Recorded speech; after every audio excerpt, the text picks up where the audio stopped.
नमस्कार, आप देख रहे हैं हरित प्रवाह समाचार। आपके साथ मैं हूं राशि। आइए खबरों की ओर बढ़ेंगे। 4 सूत्री मांग पूरी न होने पर नई गढ़ी से घायल पवन तिवारी के परिजन और समाज सेवी कलेक्टर कार्यालय के सामने धरने पर बैठे। आपको बता दें कि कुछ दिन पहले पवन तिवारी बिजली सप्लाई का काम कर रहे थे। इसी दौरान बड़ी लाइन की चपेट में आकर झुलस गए, जिन्हें गंभीर हालत में नागपुर के लता मंगेशकर अस्पताल में भर्ती कराया।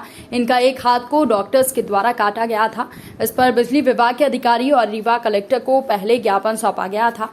आज 16 जुलाई तक का अल्टीमेटम दिया गया था, लेकिन शासन के द्वारा 16 जुलाई तक की मांगे नहीं मानी गई, तो घायल पवन तिवारी के परिजन और समाज सेवी अनिश्चितकालीन धरने पर बैठ गए। पवन तिवारी निवासी नई गढ़ी सब स्टेशन नई गढ़ी विद्युत विभाग में कार्य करते समय 11 केवी लाइन के चपेट में आ गए। इस कारण बुरी तरह झुलस गए। उनका एक हाथ पूरी तरह जल गया। आनन फानन में संजय गांधी हॉस्पिटल रीवा में भर्ती कराया गया, लेकिन 7 जुलाई तक कोई सुधार नहीं हुआ। हालत और नाजुक हो गई, जिसके बाद परिजन लता मंगेशकर हॉस्पिटल नागपुर ले गए, जहां उनका इलाज शुरू किया गया। स्थिति ज्यादा नाजुक थी।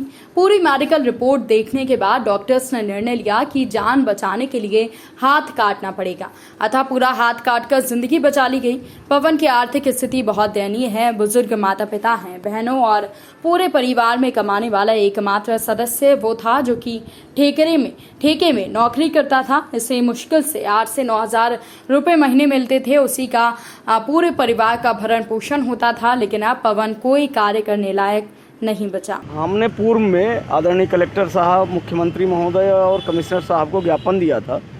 जो पवन तिवारी के साथ घटना हुई और जिस तरह से उनके संबंधित विभाग और ठेकेदार ने दुर्व्यवहार किया, वो जीवन मौत से लड़ रहे हैं इसमें लता मंगेशकर हॉस्पिटल नागपुर में।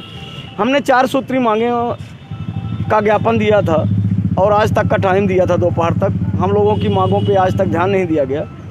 उन्हीं मांगों को लेके हम पीड़ित पवन तिवारी के पूज्य पिताजी श्री उर्मिला तिवारी जी के साथ और वरिष्ठ समाज सेवी देवा भारती जी के साथ और अन्य लोग, निरंतर संख्या बढ़ रही है, अपने जीवन का बलिदान देने के लिए।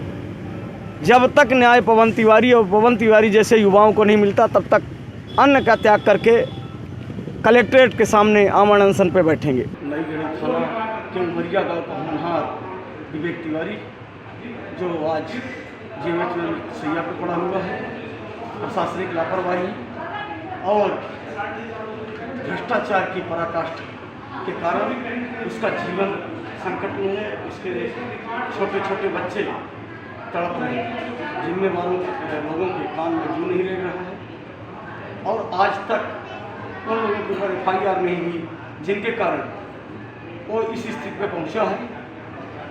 कोई भी जिम्मेवार अधिकारी इसकी खोज खबर लेने नहीं आया। और एक विवेक तिवारी की बात नहीं, इस तरह से युवा बेरोजगारों के साथ बहुत बड़ा छलावा हो रहा है।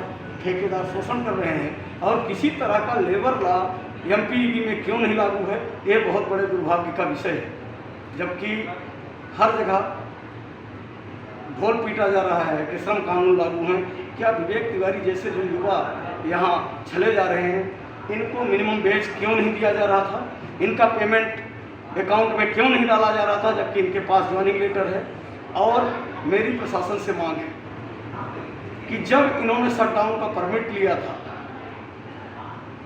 और एक काम पे लगे हुए थे, लाइन सुधार कर रहे थे, किसने वहाँ से लाइन चालू की? उसके ऊपर तत्काल 307 का मुकदमा दर्ज है।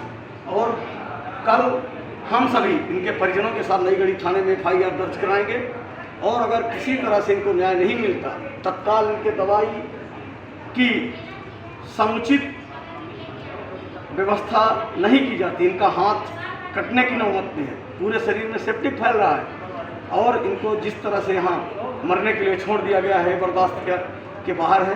ये एक लड़ाई अकेले विवेक की नहीं है। इस तरह से रीवा जिले के हर युवा के साथ छल हो रहा है।